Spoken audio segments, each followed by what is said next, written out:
Tradition, modernité, respect de l'environnement.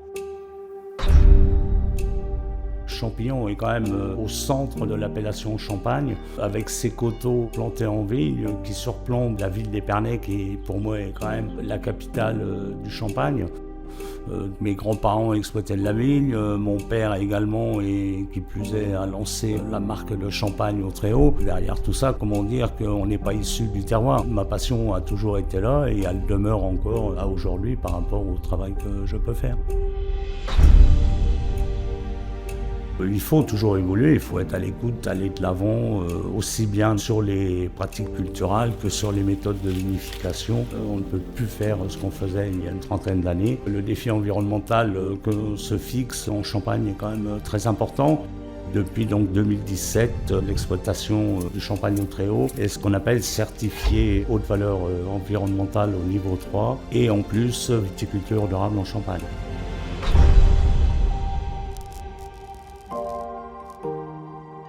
J'essaye de recalquer ce que mon père a pu faire avec moi, avec mon fils, de façon à ce que ça puisse perdurer aussi longtemps que possible. J'ai grandi dans les caves, au milieu des bouteilles. Il m'a jamais vraiment traversé l'esprit de faire un autre métier. J'ai pas l'impression de travailler, je fais quelque chose qui me plaît et je suis épanoui dans ce que je fais. C'était pour moi une évidence de reprendre l'exploitation familiale.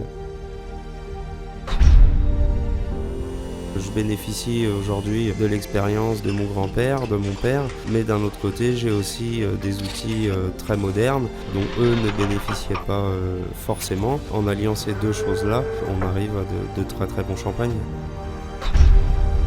On travaille sur 3 cépages, 5 terroirs différents. Nos méthodes de travail respectent au maximum l'environnement.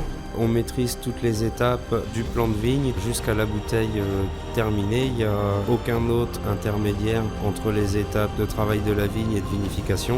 Nos assemblages sont encore faits par la famille et non pas par un œnologue ou un laboratoire. C'est ce qui fait que notre champagne aujourd'hui est unique.